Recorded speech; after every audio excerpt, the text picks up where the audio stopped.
guys, and welcome back to the Tim Sports Talk. And today we are talking about, there might be some news here with Daron Payne, and a lot of fans are chattering about it. So let's go ahead and get into it right now. So we, of course, have Daron Payne, and according to The Athletic, the Commanders are not expected to offer Daron Payne a contract extension, meaning the 2018 first-round pick and 4-year starter would potentially play out the final year of his rookie contract and enter free agency in 2023. And this has got a lot of Skins fans basically screaming for, hey, we should trade this guy now and get value back for him before he walks out of the door. And I'm sure most of you are one of those fans. But here's why I disagree with that mindset. First off, what are you going to get with Daron Payne, okay? If you could get a first-round pick, by all means, make the trade. I don't think you're getting anything better than a third, maybe a third and a sixth. It's not going to be a haul of picks that some fans want. Now, if you let him walk in 2023, you're most likely going to end up with a third or fourth round compensatory pick anyway, right? Now, if you trade Daron, we went from Jonathan Allen, Daron Payne, Matt Ioannidis, and Tim Settle, now all the way down just to Jonathan Allen. We can't let go of Daron Payne in 2022. That just can't happen. Because some people are like, oh, trade him, and then you could go first round, go Jordan Davis. Well, first off, I've heard some things that Jordan Davis actually might be overhyped. Yeah, he's a super athletic freak, but if you ask my good friend Big Country, he talks about Taco Charlton, and Taco Charlton was an athletic freak. They took in the first round, ended up being a bust.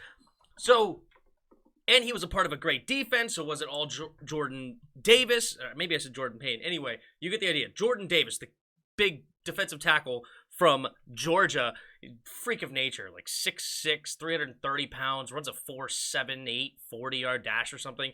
Physical freak, right? But now you've just used a first-round pick on a player of a position that you did not need. Right? We have clear needs. Linebacker number 1. Wide receiver 2 is number 2. Then you have safety. You have corner. You have offensive right guard.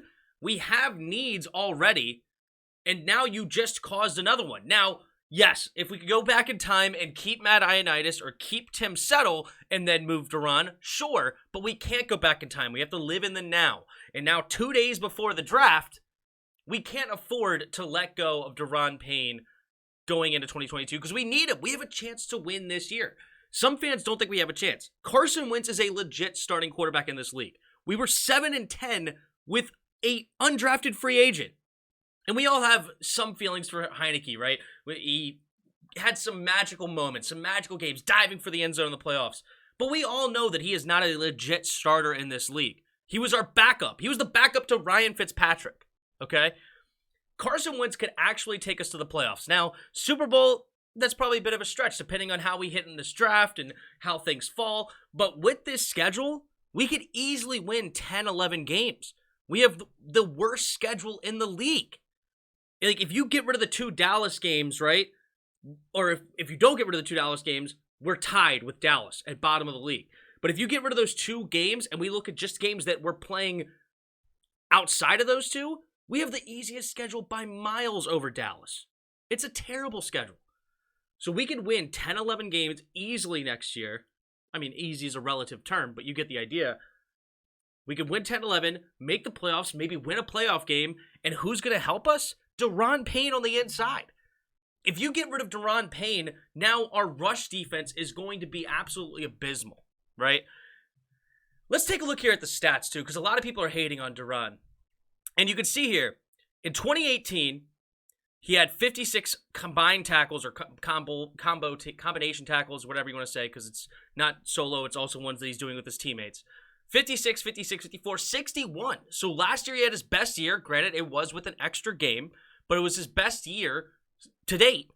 And then look at this. This is where it's really crazy. 8 QB hits, 4 QB hits, 8 QB hits in his first 3 years consecutively. He went up to 15 QB hits last year. And he also had 4.5 sacks, which is second place from his rookie year. If you watch the games, you know what our problem was on defense last year. We couldn't cover a soul.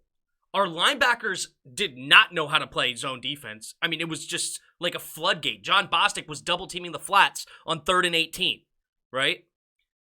And then Kendall Fuller was getting dogged. I know the PFF, he's top 5 PFF, whatever.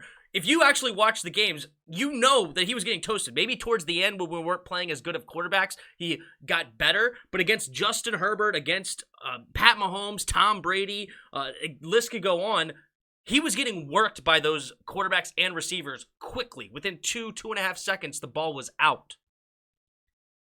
That is why you have 15 QB hits from Daron Payne and not 8-9 sacks. He was getting pressure, especially early. I think it was after like week 6 when we were playing a few really good quarterbacks, Josh Allen, Tom Brady, Pat Mahomes, Aaron Rodgers, Justin Herbert. He was top 6 in the league in pressure to the quarterback. And those are some decent offensive lines.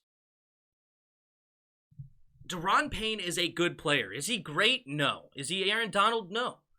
But he's going to be better than whoever you get as a rookie in the 3rd round. Or 2nd round. And also, we just had to waste those picks because we should have been filling those with other needs. But he's going to be better next year with those.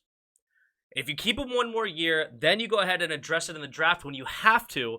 But trying to make this happen and you're not going to get the value you want is just not necessary.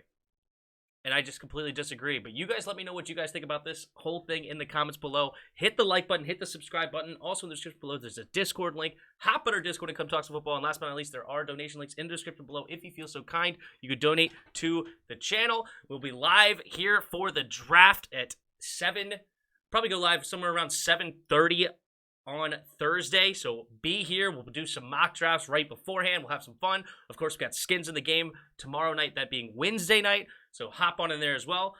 Thank you for sticking around until the end, and until next time. See ya!